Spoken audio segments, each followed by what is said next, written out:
My name is Jalea Moses. I teach 11th grade chemistry at Triumph Charter High School in Sun Valley, Los Angeles, California. 98% of my students are Latino American, and the other 2% are African American. At Triumph Charter High School, I noticed that many of my students have not been exposed to some of the great phenomenal facets about chemistry and about science in general. So my students are really intrigued and really excited about doing activities and doing other things to show them that chemistry does in fact exist in our daily lives. So today I will be defending my lesson on our unit Thermodynamics, focusing on Standard 7C, which states that students must know that energy is absorbed when a material evaporates or melts and is released when a material condenses or freezes. So, to give you background information about my students, many of my students learn extremely well when they are given upfront knowledge and when they are taking notes. With that being said, my students also like to engage themselves in fun activities. And also, research shows from Chickering and Gampson in 1987 that strategies that promote active learning do so by engaging students in instructional activities, having them actually doing things and thinking about what they're doing. So, to begin this lesson off, I wanted to give my students a sense of solids, liquids, and gases, and a more in-depth knowledge of all of those characteristics. Before this unit, we ended with chemical bonding, and at the end of chemical bonding, students must know the three phases of matter and how their intermolecular forces of attraction differ between each phase. Today, we're going to go a little bit more in depth about the three phases of matter and how energy is transferred during those actual phase changes. So to start my lesson off, I wanted my students to get really engaged, and my students love doing activities, so we started with an experiment. I let them add baking soda and vinegar and watched a huge, explosion, as my students would say. And they were really engaged in this activity, and they also enjoyed watching all the bubbling and the fizzing and most of the solution falling on the floor. That already hooked my students, and the way I linked my hook to my IBE was that I mentioned baking soda. Everyone knew that it was a solid.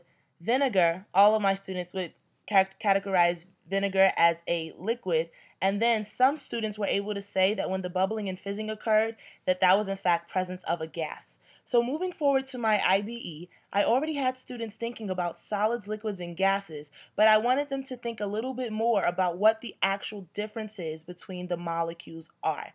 So I gave them all balloons, the balloons to represent the gas. I gave them a cup of water as well as a few other containers to represent the liquid, and then I also gave them either a tape dispenser or a stapler to represent the solid. All of my students were able to recognize that the solid was the tape dispenser or the stapler, the liquid was the water, and the gas was the balloon. I allowed the students to play with these different phases to see what can they tell me about the different phases and what energy each molecule has. So by the end, majority of my students were able to tell me that solids had definite shape and definite volume, liquids had definite volume but indefinite shape, and gases had indefinite shape and volume. And that was what the main purpose of the IBE was, just to get them thinking about what would the molecules be doing if they would have definite or indefinite shape and volume. Moving on to my interactive mini lecture, I printed out deductive structured notes for all of my students because, one, they really like the deductive structured notes because it's less notes for them to take, and also it provides a nice outlet for them to be able to draw and color on their notes as well as learning. So we talked a little bit more in depthly about solids, liquids, and gases, but I wanted to move on and talk about what exactly the molecules were doing in the solid, liquids, and gases phase. I learned that my students really do love analogies and they love real life examples. And studies from Goswami 2004 show that analogies provide a powerful tool for learning. And in my classroom, that is 100% true. So we equated the solids, liquids, and gases as students at a dance party. The solids would be the students in the corner just bobbing their heads. So the solids are all packed together, just vibrating. The liquids would be the people who just two-step because they do not know how to dance effectively. And then the gases would be the people who, as my students would say, were functioning on the dance floor. And this really helped my students to get a glimpse of what the solids were doing, what the liquids were doing, and what the gases were doing. And together, they were able to come up with an idea about what kinetic energy each particle had in the solid phase, the liquid phase, as well as the gas phase. And in that, they were able to tell me who has the highest amount of energy and who has the lowest amount of energy. So using heating and cooling curves, we were able to explain gases usually exist at the highest temperatures and also exist with the highest amount of energy. Liquids is middle, with solids being the least. And that was the main part that I wanted to get my students to learn, which many of them learned on their own. Moving on to the active practice, all students received index cards with either a characteristic or an example of solids, liquids, and gases.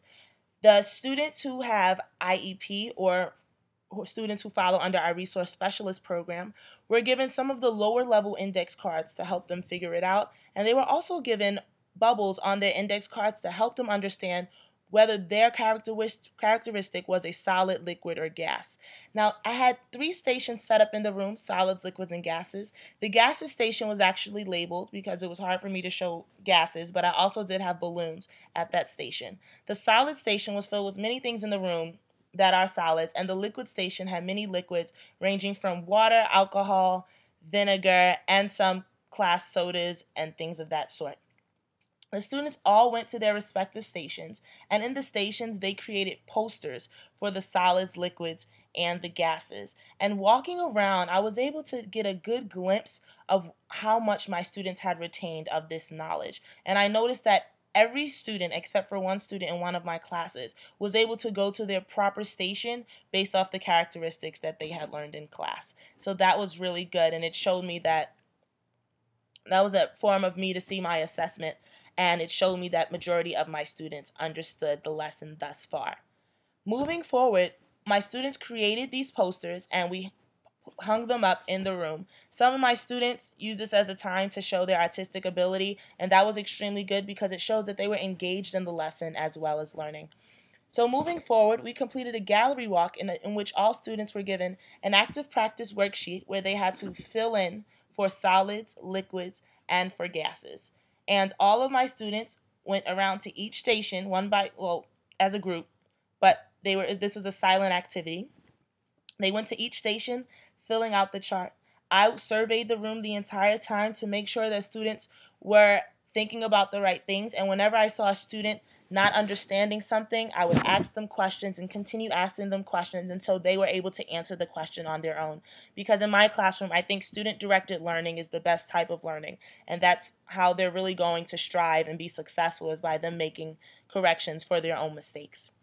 So moving forward, my students use that fill in the blank as their formative assessment for the day, and 90% of my students were able to get all of the characteristics correct based on the gallery walk and based on their learning for that day. To end the day off, I had another formative assessment, which was a little more formal, and it's a game called Game Time, in which the students answered 3 CST multiple choice questions and 1 MCAT chemistry question. So the CST multiple choice questions are very CST-like.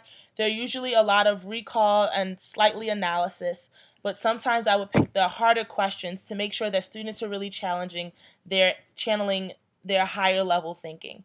And then the MCAT chemistry question is more of a challenge for some of my higher level thinking students, but really all of my students want to get the MCAT question right because it is worth more points.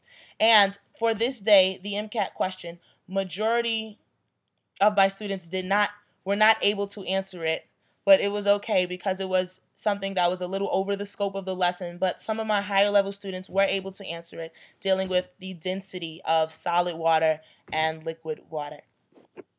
Moving forward, I think my students were overall effective with learning this lesson because, one, they were extremely engaged from the start, and they were able to correctly align different characteristics between the solids, liquids, and gases without being told all of these characteristics.